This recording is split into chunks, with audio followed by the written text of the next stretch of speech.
തിരിച്ചിങ്ങോട്ട് ഇട്ടപ്പോൾ അതേ ലിംഗം ഞാൻ കണ്ടു. അപ്പം പെണ്ണാന്ന് എല്ലാവരും ഇവിടെ ഉള്ളവരെല്ലാം പറഞ്ഞു. പക്ഷെ അവിടെ നിന്ന് നിലവിളിച്ചാൽ പോലും പുറത്ത് കേൾക്കില്ല. ചങ്ങലാണ് ഇങ്ങനെ മൊത്തത്തിൽ വരിഞ്ഞ് ഞാൻ ഇങ്ങനെ ഇട്ടേക്ക് വരുന്നത്. കൈകളിലും കാലിലും ചങ്ങലയിട്ട് ബന്ധിച്ച് ആ ചങ്ങല റബ്ബർ മരമായിട്ട് ചുറ്റി ലോക്ക് ഇട്ട് പൂട്ടിയിരിക്കുകയാണ്. ഇതാണ് ഈ റബ്ബറിൻ്റെ മുട്ടിലാണ് ചങ്ങലയിൽ ബന്ധിച്ച രീതിയിൽ കിടപ്പ് വരുന്നത്. ഇങ്ങനെ നീണ്ടെന്ന് പറഞ്ഞ് കിടക്കുന്നില്ല. ഒരു കാലും കൈയും റബ്ബർ മരമായിട്ട് ബന്ധിച്ചിരിക്കുകയായിരുന്നു. മുളക് പറിക്കാൻ വേണ്ടി വന്ന് കണ്ടത് ഇങ്ങനെ ഇതുവഴി വന്നപ്പോഴാണ് കണ്ടത്. സ്മെല്ലടിച്ച് അദ്ദേഹം വന്നപ്പോഴാണ് ഈ മരത്തിൻ്റെ മൂട്ടിൽ ഇങ്ങനെ കണ്ടത്. അപൂർവമായിട്ടാണ് ഇങ്ങനൊരു മരണം. പത്തനാപുരം പുനലൂരിന് ഇടയ്ക്കുള്ള മുക്കട എന്ന സ്ഥലത്ത്. ഈ മലയുടെ പേര് തന്നെ ആളുകേറാൻ മല എന്നാണ്.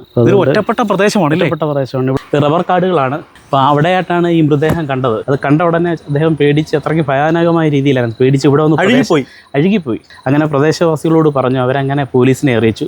കണ്ടപ്പം ഞെട്ടിക്കുന്ന ഒരു കാഴ്ചയാണ്. അത് ഒരിക്കലും നമുക്ക് വിശ്വസിക്കാൻ പറ്റത്തില്ല. അത്രയ്ക്ക് ഭയാനകമാണ്. ജീവനോടെ ആയിരിക്കാം അദ്ദേഹം അവിടെ ചെന്നത്. അവിടെ ചെന്ന് എന്തെങ്കിലും ഇവർ തമ്മിൽ എന്താണെന്ന് അറിയത്തില്ല. ഇവർ വാക്ക് തർക്കങ്ങൾ മറ്റുള്ളവർ ഇത് കൊലപാതകമാണ് ഒറ്റ നോട്ടൽ നമുക്ക് സ്ഥിരീകരിക്കാം. അപ്പോൾ ഇങ്ങനെ ലോക്ക് ചെയ്തിട്ടിട്ട് പോയതായിരിക്കാം. ചിലപ്പോൾ അങ്ങനെ കിടന്ന് മരിച്ചതാകും. പക്ഷേ എന്തോ ആസിഡ് ഒഴിച്ചതായിട്ട് നമ്മളത് കാണപ്പെടുന്നുണ്ട്. അങ്ങനെ എനിക്ക് തോന്നുന്നു ആ മനുഷ്യൻ്റെ ആ രൂപം തിരിച്ചറിയാതിരിക്കാൻ വേണ്ടി അഴുകിയ നിലയിലാണ്. എന്നിട്ട് ചങ്ങലയിൽ പൂട്ടിയിട്ടിട്ട് ചിലപ്പോൾ മരിച്ചു കഴിഞ്ഞായിരിക്കാം. ചിലപ്പോൾ അങ്ങനെയൊക്കെ സംശയിക്കപ്പെടാം. പക്ഷേ ഇത് പേടി. ഇവിടെ ബസ് ഇറങ്ങാൻ പോലും പേടി. ഇപ്പം കുറേ ആൾക്കാർ ഇപ്പോൾ അപ്പുറത്തെ ജംഗ്ഷനിൽ പോയി ഇറങ്ങി അതുവഴിയാണ് അങ്ങനെ അത്രയ്ക്ക് ഒരു ഭീകരമായിട്ട് രീതിയിലുള്ള കൊലപാതകമായി പോയി. പക്ഷേ ആളെ ഒരിക്കലും അങ്ങോട്ട് ചുമന്നുകൊണ്ട് പോകാൻ പറ്റത്തില്ല. ഒരിക്കലും സാധ്യമല്ല. അവരെ എടുത്തുകൊണ്ട് പോകാൻ പോലും പറ്റത്തില്ല.